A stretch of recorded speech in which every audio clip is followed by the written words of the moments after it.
Segunda de Pedro, capítulo 1, versículo 5 a 8. Nós vamos entender que para ter uma fé viva e produtiva é preciso algo mais, né? Diz assim a palavra, todos acharam? Primeira de Pedro, capítulo 1, versículo 5 a 8, diz assim: Por isso mesmo, vós, empregando toda a diligência, acrescentai à vossa fé a bondade o conhecimento, e ao conhecimento o domínio próprio, e ao domínio próprio a perseverança, e à perseverança a piedade, e a piedade a fraternidade, e a fraternidade o amor. Nós já vimos domínio próprio, conhecimento, perseverança, e hoje nós vamos falar sobre piedade. O que é ser uma pessoa piedosa? Abra lá 2 Timóteo, capítulo 3, e aí é o texto que eu quero trabalhar nessa noite. 2 Timóteo, capítulo 3, no seu versículo de número 10. 2 Timóteo, capítulo 3, versículo 10. Nós vamos entender o que é viver piedosamente, o que é ser uma pessoa piedosa. É interessante, é muito interessante a definição de piedade. Alguns até vão se assustar um pouco com essa definição de piedade. 2 Timóteo, capítulo 3, versículo 10, diz assim: Tu, porém, tens seguido de perto o meu ensino, procedimento, intenção, fé, longanimidade, amor, perseverança, perseguições e aflições que me aconteceram em Antioquia, Icônio e Listra. Quantas perseguições sofri, e o Senhor de todas me livrou. E, na verdade, todos os que desejam viver piamente, ou piedosamente, algumas versões, em Cristo Jesus, padecerão perseguições. Nós entendemos hoje, o senso comum dos dias atuais é dizer que o significado comum de piedade é ter pena, é ter compaixão, é ter dó. Tanto é que algumas pessoas pedem para Deus: Deus, tenha piedade de mim, tenha dó de mim, tenha compaixão de mim. Mas, quando nós vamos ver o significado, não é esse o significado bíblico, não é esse o significado que está apoiado na Bíblia Sagrada. Quando nós olhamos que essa palavra, ela é vertida do grego eusébia, que significa devoção, e piedade no seu significado original, que descreve a condição de ser uma pessoa pia, né, na palavra latina, quer dizer bondoso, devoto, cumpridor dos seus deveres. É interessante, segundo o dicionário Aurélio, e aí eu escrevi aqui que não dá para lembrar de tudo, né? O amor significa amor e respeito às coisas religiosas, devoção por isso, e pena dos males alheios, compaixão, dó. Então nós vamos ver que é muito mais do que ter dó de alguém. Falar, você é uma pessoa piedosa, é uma pessoa que tem compaixão, uma pessoa que cuida. Porém, às vezes, não é uma pessoa dedicada a Deus. Não é uma pessoa dedicada, porque é o seguinte, o apóstolo Paulo está dizendo o seguinte: se você quer ser piedoso, você vai sofrer perseguições, correto? Você já viu alguém sofrer perseguição por ser bom, por dar cesta básica, por dar dinheiro, por ajudar os outros? Pode acontecer, mas normalmente a pessoa é elogiada. Ninguém sofre perseguição por isso. Se você for um distribuidor de bens, ninguém vai te perseguir.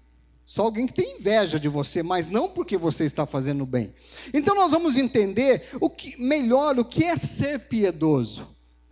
Nós podemos entender melhor o significado que no Antigo Testamento, na palavra racha, em hebraico, que é ímpio, tá? Que ocorre mais de 250 vezes no Velho Testamento, quase sempre há uma oposição à palavra justo e santo. Ou seja, ímpio na Bíblia é sempre aquele que se opõe a Deus e a sua vontade, geralmente por incredulidade, ou porque não exprime qualquer devoção a Deus. Então, nós podemos entender assim, que os escritores do Novo Testamento fazem da palavra piedade, se refere a uma condição daqueles que têm fé em Cristo. Quando nós olhamos para o livro de 1 Timóteo, capítulo 3, versículo 14 e 16, nós vamos ver que está escrito lá, ó, Cristo é descrito como o mistério da piedade. Ou seja, ele é o mistério da piedade, é aquele que teve uma vida perfeitamente agradável a Deus, em todos os sentidos. Então, quando nós olhamos para a piedade, não basta eu ter fé, não basta eu ajudar, não basta eu ter compaixão de alguém, não basta eu ter dó de alguém, mas não ter uma vida que agrade a Deus. Quando nós olhamos, por exemplo, para o Espiritismo, eles pregam que você tem que dar, e eles doam mesmo, eles dão, eles se empenham, eles fazem o melhor que eles podem, financeiramente, no seu trabalho, enfim, para ajudar alguém. Mas isso não é suficiente. A Bíblia diz que a piedade, ela é descrita como perfeita, é agradar a Deus, porque uma pessoa piedosa é uma pessoa que ela tem... é uma pessoa cumpridora dos seus deveres. Cristo cumpriu todos os seus deveres. É uma pessoa que tinha compaixão dos outros. Cristo teve compaixão, principalmente de mim, né? Porque se não fosse isso, eu não estava aqui não. O negócio estava feio para o meu lado, né? Então ele teve. Agora, veja bem, ser piedoso é ser devoto. Primeiro item, ser piedoso é ser devoto. Ou seja, o devoto é aquele que dedica-se, sacrifica-se, pelo bem da obra de Deus, pelo seu bem, mas pelo bem do outro, mas é um resumo do que ele quer se dedicar a Deus. Ou seja, uma pessoa piedosa não basta ter fé e não ter dedicação a Deus. Eu posso vir à igreja, dar todos os bens, doar toda a minha vida. O que Coríntios diz? Capítulo 13. Ele diz, olha... se eu não tiver amor, eu vou ser que nem como sino. Eu faço barulho, mas não adianta nada. Se eu não tiver amor, eu vou ser como uma lata vazia. Ou como um siri na lata, né? Você tentou prender o siri, faz um monte de barulho. Eu vou ser algo vazio. Por isso nós estamos vendo, hoje em dia, as pessoas invertendo as coisas, sendo pessoas vazias, porque são pessoas que fazem barulho, pessoas que pulam até, mas não são pessoas que têm compaixão, não são pessoas piedosas, não são cumpridoras dos seus deveres. Por exemplo, a pessoa às vezes, ela diz que tem fé, e essa fé dela é capaz de mover montanhas, segundo ela, mas ela não cumpre o seu dever para com Deus. Ela não é uma pessoa piedosa, ela não é cumpridora dos seus deveres para com Deus. Ela trata muitas vezes a obra de Deus e a casa de Deus como qualquer coisa, como qualquer outra coisa. Por exemplo, quer ver uma coisa que eu ficar doente? É se eu encontrar chiclete embaixo da cadeira.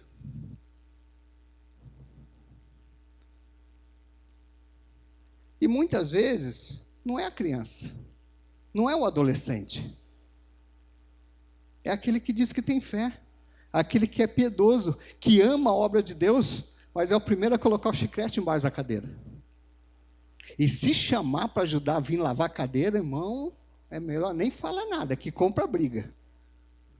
Compra briga. Então nós olhamos para essas situações, algumas situações, e nós vamos ver que a questão da piedade é muito mais do que simplesmente as pessoas têm um senso comum hoje, que é o senso comum de ter dó, de ter compaixão, às vezes não é nem compaixão, eu tenho dó, então eu vou ajudar o irmão porque eu tenho dó, mas para mim também nem estou nem aí.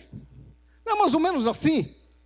Então, quando nós olhamos outra coisa, então Cristo, voltando lá em Timóteo, 1 Timóteo, Cristo ele foi um mistério da piedade, ou seja, é aquele que teve uma vida perfeitamente para agradar a Deus. Então eu entendo que uma pessoa piedosa, ela vive para agradar a Deus, e aí as demais coisas são consequência de eu agradar a Deus.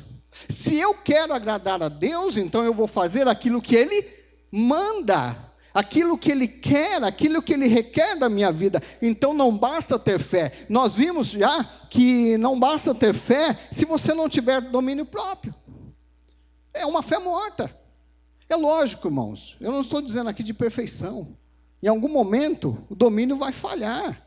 Em algum momento a perseverança vai falhar. Nós vamos tremer. Como o pessoal diz, nós vamos tremer na base. Porque nós muitas vezes... nós somos suscetíveis a essas coisas, a virtude, o conhecimento. Quantas vezes nos falta conhecimento? Vai falhar o conhecimento também. Porém, nós precisamos entender que nós temos que buscar essas coisas para que a nossa fé seja produtiva. Se eu quero uma fé produtiva, eu quero ter uma fé que venha produzir frutos, e frutos que me conduzam à vida eterna, eu tenho que aprender com a palavra de Deus. E ele coloca claramente, Pedro coloca claramente aqui, na segunda carta de Pedro, que você tem que ter virtude, conhecimento, domínio próprio, perseverança. Né? Quantos estão deixando... de congregar, estão perdendo a sua fé porque não tem perseverança. A primeira luta, a pessoa cai fora. Irmãos, hoje eu estava lembrando que esse ano fez 32 anos que eu estou no Evangelho. Bom, motivo para cair fora não faltou. E muitos. Quantas lágrimas, irmãos, foram derramadas? Quantas lágrimas foram derramadas? Quantos momentos eu achei que eu não iria conseguir na caminhada? Quantas vezes? Mas hoje eu olho para trás, eu vejo que o Senhor em tudo me sustentou. Não porque eu sou bom, mas porque eu tentei perseverar, porque eu tentei ficar lá, mesmo com as lágrimas caindo, eu estava lá, estava nos pés dele, estava olhando para ele, estava perseverando, ou seja, então eu entendo que todas essas coisas fazem parte de uma vida, de uma fé produtiva. Ou seja, se eu digo que tenho fé, mas eu não produzo nenhum fruto, que fé é essa? É uma fé que me leva somente a buscar um carro zero, uma casa zero, uma casa nova, um carro zero. Uma casa zero também, né? Porque é zerada, se for uma casa nova é zerada. Então, quando nós olhamos para isso, que fé é essa? Que me leva à igreja a vir depositar a minha oferta, fazendo uma prova com Deus e dizendo: Deus, se o Senhor não me der, o Senhor não é Deus? Que é isso? Nós cantamos que Ele é Deus, se Ele der, se Ele não é, Ele continua sendo Deus da mesma forma, queridos. Porque Ele tem os seus propósitos, a sua maneira de trabalhar. E aí, vamos voltar, o que é? Para ser alguém piedoso é necessário ter um alinhamento. Paulo, ele alinha a piedade em 1 Timóteo capítulo 6, versículo 11, ele diz assim, com justiça, ele alinha a piedade com justiça, fé, amor, constância e mansidão. Ele praticamente, ele está repetindo aqui o que está escrito em Pedro, ou seja, você para ser piedoso, você precisa estar alinhado. Não tem como ser piedoso, não tem como ser devoto, não tem como ser aquele que tenta agradar a Deus. Se eu não for justo, eu não posso agradar a Deus. Se eu não tiver amor, eu não posso agradar a Deus. Se eu não for uma pessoa constante, eu não posso agradar a Deus.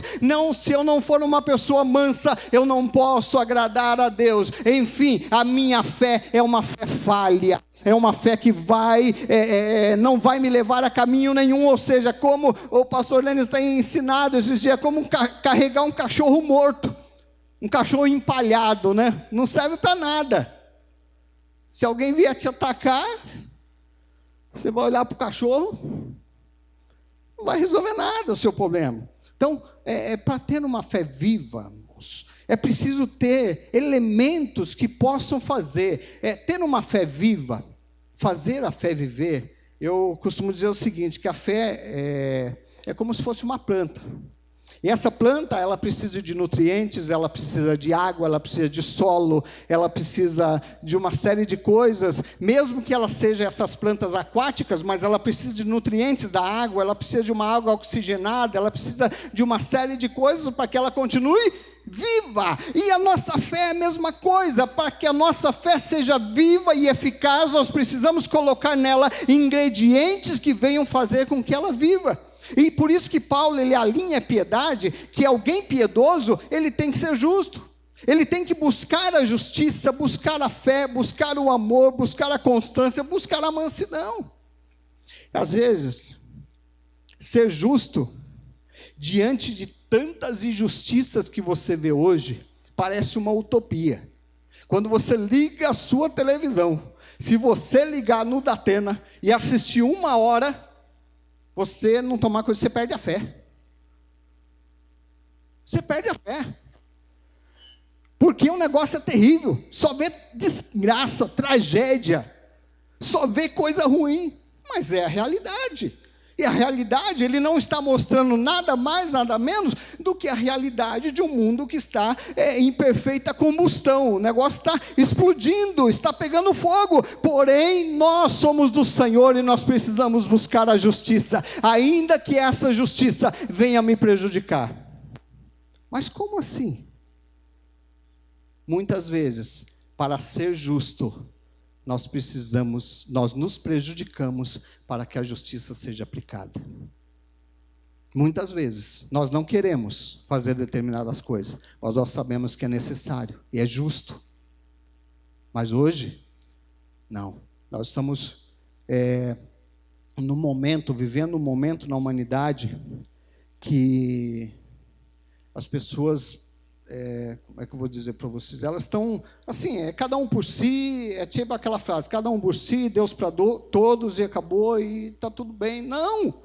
A palavra de Deus não mostra isso, não mostra isso. Outra coisa, constância.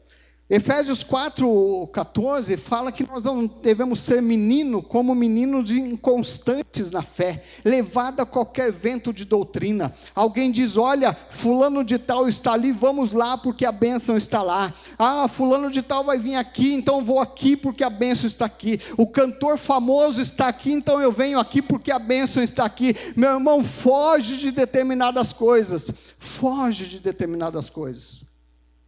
Nós vemos, só abrindo um parênteses, para quem não viu, a nossa convenção, a Convenção Batista Nacional, ela está instruindo as igrejas a proibir a trazer todo e qualquer cantor, pregador, palestrante, seja lá quem for, que cobre para fazer isso. A convenção não está instruindo que a igreja não possa dar uma oferta de amor, não possa pagar passagem, não é nada disso. Isso é bênção. Mas se a pessoa cobrar, nós não podemos convidar. Isso eu achei tremendo, porque nós estamos vivendo dias que as pessoas cobram, muitas vezes para fazer coisas, e os crentes correm atrás. Os crentes correm atrás como se fossem deuses, porque o cantor fulano falou, então eu acredito, mas a pessoa nunca abriu a Bíblia na sua casa para conferir se aquilo está certo. Inconstância, meninos inconstantes. Então ser piedoso é ter alinhamento, ou seja, eu sou alinhado com a verdade, com a justiça, eu sou alinhado com aquilo que Deus quer, ainda que aquilo que Deus quer é contra a minha ideia, contra a minha concepção, contra a minha ideia. Então eu preciso estar alinhado com aquilo que Deus quer e não aquilo que o mundo quer, porque infelizmente nós estamos vivendo dias terríveis, e a igreja não está escapando disso, porque nós estamos deixando muitas coisas entrarem em nosso meio. Depois, nós precisamos ter mansidão, né? Mansidão, acho que não precisamos falar muito, né? Ah, irmão, não me olha torto não, viu? Lá na fora a gente se pega. 100 metros longe da igreja, ninguém pode fazer nada. Eu já vi coisa parecida. Crentes sem mansidão. Homens e mulheres, seguidores de Cristo. Mas eu não estou dizendo que você não possa externar seu sentimento alguma vez, mas aquele que é de Cristo, mesmo que ele faça, ele vai se voltar ao Senhor e falar, Senhor, eu não devia ter feito, me perdoa, enfim, porque ser manso é ter condição dada pelo Espírito Santo de se portar com brandura e serenidade diante das situações. A mansidão é uma disposição de caráter que aceita sem discutir a vontade e a vontade de Deus. eu aceito a vontade de Deus sem discutir. Não é fácil fazer isso. Não é fácil fazer isso. Jonas, ele olha para a situação e Deus fala para ele: Jonas, vai para Nínive. Vai lá para Nínive. O que Jonas faz? Todo mundo sabe, né? Jonas pega o barquinho para o outro lado. Por quê? Porque Jonas estava dizendo: o Deus que está me mandando, com essa atitude, ele estava dizendo: o Deus que está me mandando não é suficientemente poderoso para cuidar de mim naquela terra, porque os ninivitas eram um povo terrível, dava para tremer na base, dava para bater o joelho de medo, e Jonas correu. E quantas vezes nós somos uma espécie de Jonas? Deus está dizendo algo e nós estamos correndo para lá. Mas vai faltar. Mas Senhor, o Senhor sabe da minha necessidade, do meu coração, da minha família. Senhor, o Senhor sabe que eu não posso. Aí a gente começa a arrumar desculpa para Deus. A gente começa a arrumar um monte de coisa para Deus e dizer: Senhor, o Senhor não é capaz e nem competente, porque se o Senhor está mandando e eu estou dizendo que o Senhor não é poderoso, nem capaz, nem competente, porque eu não quero aceitar a sua vontade, acabou. Eu estou dizendo isso para Deus. É difícil, é uma palavra difícil, mas é verdade. Quantas vezes eu digo isso para Deus com os meus atos? Eu já disse tantas vezes. Deus falou: vai para a direita. Eu não, eu vou para a esquerda. A minha vontade é boa, perfeita e agradável. E a Bíblia diz que a vontade do Senhor é boa, perfeita e agradável, mas a minha vontade é boa. Aí lá na frente, a gente descobre, aí você, numa expressão bem simplória, dá com a cara no muro. Sabe quando você bate a cara no muro? Aí você fala: eu não devia ter vindo por aqui. Eu vou voltar um pouquinho mais. É difícil. Depois, como se tornar alguém piedoso? Para se tornar alguém piedoso, irmãos, é pela prática da palavra que a pessoa se torna uma pessoa piedosa. Ou seja, devotada aos deveres que tem para com Deus. E isto há de ser visto na sua vida devocional particular ou publicamente. Porque não adianta eu chegar aqui,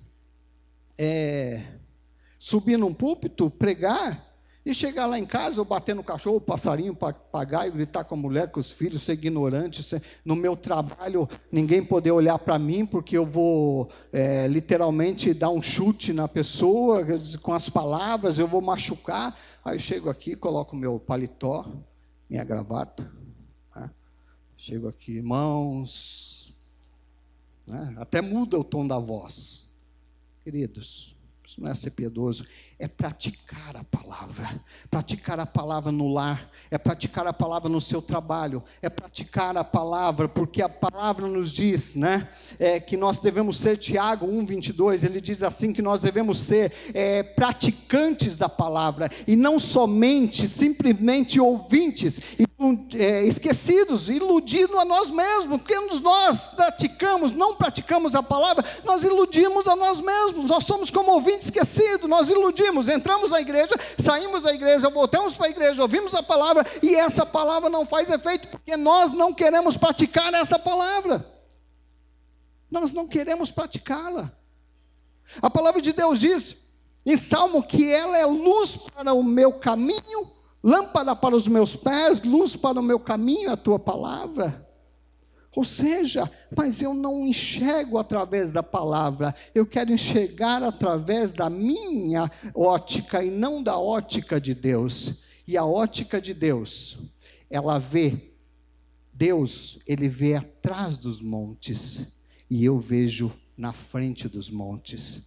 Quando eu vejo na frente dos montes, eu temo o que está atrás dos montes, mas quando eu olho a ótica de Deus, eu vou ver que atrás dos montes, seja lá o que for que tenha, mas eu tenho um Deus que estará comigo atrás dos montes, na frente do monte, em cima do monte, embaixo do monte, aonde quer que seja, porque eu estou olhando através da sua palavra. Então, praticar, ser piedoso, é pela prática da palavra. Eu aprendo que pela prática da palavra, é orar, meditar, congregar, é fazer parte da piedade, é também ajudar, é ser uma pessoa desprendida, Ou seja, uma pessoa que não é mesquinha nas coisas espirituais e nem muito menos nas coisas materiais. Veja só, quando nós olhamos para o texto de Pedro, nós vamos entender que piedade, a vida de piedade, ela é a expressão da nossa adoração e serviço a Deus. Se eu quero viver piedosamente, a minha vida tem que ser a expressão da prática de adoração e serviço a Deus. Quantas vezes a nossa vida ela não demonstra prática de adoração e serviço a Deus. Nós estamos passando um momento que até dói para a gente que é um pouco mais antigo na fé, que viveu há alguns anos atrás. A gente via, quando a pessoa falava, você é crente, você tinha crédito livre no mercadinho da esquina, na padaria, tinha certeza que o crente pagava. Hoje você falar que é crente, tem gente que fecha a porta na sua cara. É lógico. A Bíblia diz que nós estamos vivendo os finais dos tempos, e a coisa vai piorar, e não pense que vai melhorar não. Se você está buscando melhora nessa terra, eu vou te dar uma boa notícia, a coisa vai ficar pior ainda do que está, vai ficar feio. A coisa vai ficar feia, nós estamos nos últimos momentos. Ah, irmão, mas eu não acredito nisso. Você pode não acreditar, mas os sinais estão aí. A coisa está mostrando que Jesus está voltando. Os sinais estão mostrando que o mundo está caótico, está caminhando para se tornar um mundo totalmente caótico. Então, a nossa vida como cristão no mundo caótico, nós fomos chamados para ser luz, sal e luz do mundo. Então eu tenho que brilhar, a minha vida tem que ser uma expressão de adoração a Deus, aí onde eu estiver. Seja na rua, no ônibus, seja no trabalho, seja em casa, naquelas reuniões de família. Eu fui uma vez numa reunião de uma família, que eu não sabia quem era crente e quem não era. Estava tão misturado a coisa que eu fiquei meio na dúvida. Bom, eu até sabia porque eu conhecia as pessoas, mas, sabe, se você olhar pela ótica humana, você fala, meu Deus do céu, as pessoas estão se misturando com o mundo, e a Bíblia diz que nós não podemos fazer isso, nós temos que ter uma vida de adoração, uma vida de serviço, uma vida que busque a glorificação de Deus, senão a minha fé é vã. Aquele homem, o qual a irmã Marta leu aqui,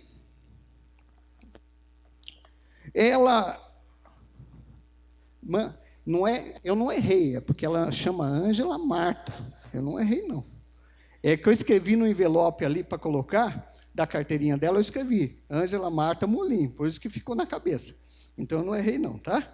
Antes que alguém pergunte, mas enfim, quando nós olhamos o texto que a irmã Ângela leu, que aquele homem, ele olha para si e fala, eu não sou digno que entre. Aquele homem se colocou numa condição de glorificação a Deus. Ele estava dizendo, o Senhor é muito maior do que tudo, do que todos aqui. Então eu não tenho a dignidade, mesmo que eu tenha poder, mesmo que eu tenha autoridade, mesmo que eu seja alguém nessa terra, mas diante de mim está um Senhor maior do que mim, do que alguém maior do que César, porque César poderia entrar na minha casa, mas o Senhor não pode. Diga uma só palavra, e parece que nós não acreditamos mais nisso. Parece que nós não cremos mais isso. Parece que nós não cremos que uma só palavra, sabe por quê?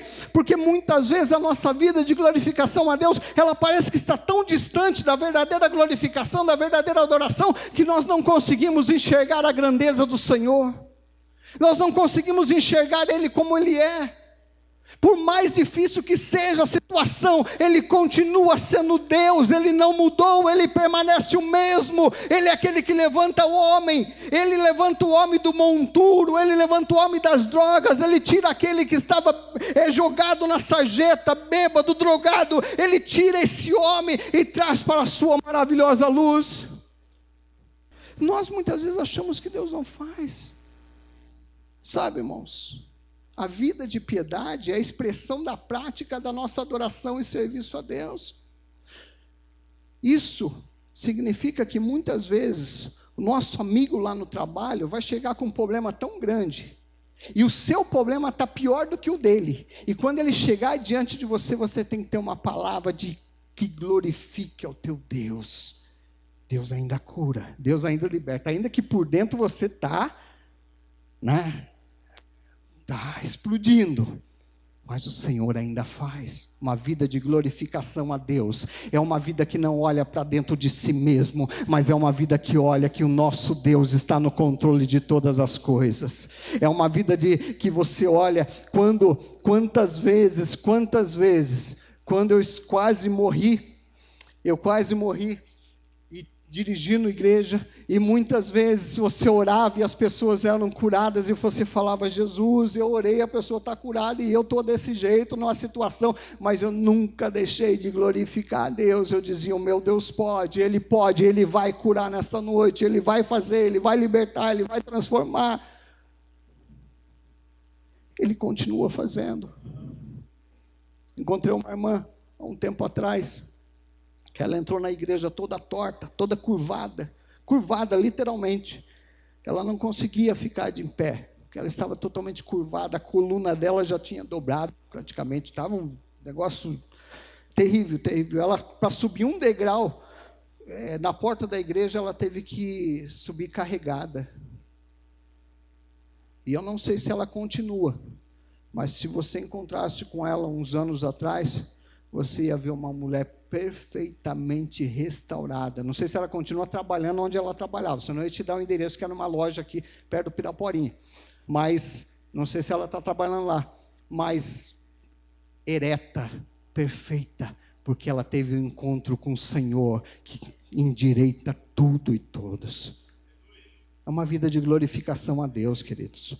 O apóstolo Pedro, ele coloca na lista de virtudes, ele começa a colocar essas virtudes que nós precisamos ter, que é o quê? Nós precisamos ter domínio próprio, perseverança e tal, e ele coloca a piedade lá no final. Vocês perceberam? Que é no final da lista, ou seja, sua segunda epístola, ele coloca lá no final da lista, dizendo o seguinte: para ser piedoso, para ter uma vida que agrade a Deus, para ter uma fé viva, você precisa ter esses passos, esses ingredientes, estar adubando a terra da sua fé, estar fazendo a vontade de Deus, colocando nutrientes de que a sua fé precisa. Pensa nisso. Que Deus, Ele nos ajude a viver uma vida de piedade. Que uma vida de piedade, para resumir tudo isso que eu falei, é uma vida de alguém que imita a Cristo. É um imitador de Cristo. Não só nas horas boas, não, porque nós costumamos imitar a Cristo só nos momentos bons, né? Mas ninguém quer imitar Cristo indo para a cruz, quer? Ah, irmão, mas eu não preciso de cruz, Ele já foi na cruz por mim. Tudo bem, mas na hora que a dor do pé, lá no dedão do pé, lá na unha do pé, está doendo, nós falamos assim: o Senhor me abandonou, Deus não olha mais para mim, Deus não olha mais para mim, Deus me abandonou, eu sou o mais indigno dos homens, porque o meu pé está doendo, minha mão está doendo, minha cabeça está doendo. Que Deus nos ajude a viver essa vida de piedade, imitando a Cristo. É lógico, dentro das nossas limitações. Mas que Deus nos ajude a viver uma vida que agrada a Deus. Resumindo, piedade é agradar a Deus em todos os sentidos. É ser alguém que agrada a Deus. Se você diz que é uma pessoa piedosa, então você tem que agradar a Deus em todos os sentidos. É fácil? Não, não é fácil. Ninguém está dizendo que é fácil. E quantas vezes eu piso na bola com Deus, uma expressão bem simples, eu piso na bola com Deus, eu falo: Deus, não olha não, Jesus, não olha não, que eu fico até com vergonha. Mas é assim. Mas eu estou tentando, lutando, para viver numa vida que agrada a Deus em todos os sentidos. Então não adianta, queridos, falar que tem fé e não viver uma vida que agrada a Deus. Não adianta falar que tem fé. E você pode trazer R$1 milhão aqui e colocar R$1 milhão. É bênção, bênção, a igreja vai ser abençoada, mas a sua fé prática não resolve nada, se você não tiver uma vida que agrade a Deus. Né? Aquilo que foi falado.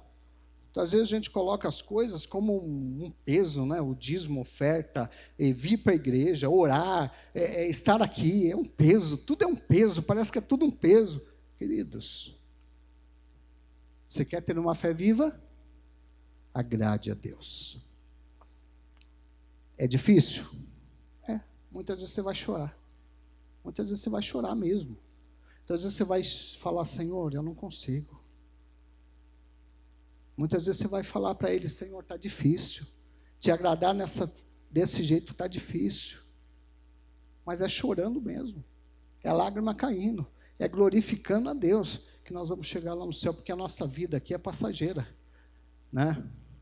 Tinha um louvor antigo que dizia, sou peregrino na terra e longe estou do meu lar. Mas a minha alma, ela anela, anseia chegar lá e eu vou chegar. Mas enquanto estiver aqui, agrade a Deus. Agradar a Deus, viver uma vida que agrade a Deus, isso é ser piedoso. Não adianta só distribuir uma cesta básica e achar que está tudo bem. Não adianta só dar o dízimo e achar que está tudo bem. Não adianta só vir na igreja de domingo e achar que está tudo bem. Não, a minha vida tem que agradar a Deus. Dentro da igreja, fora da igreja, dentro da minha casa, dentro do meu trabalho, dentro dos meus círculos de amigo, até mesmo dentro de um hospital. Quando eu estiver acamado, a minha vida tem que agradar ao Senhor Todo-Poderoso. Amém?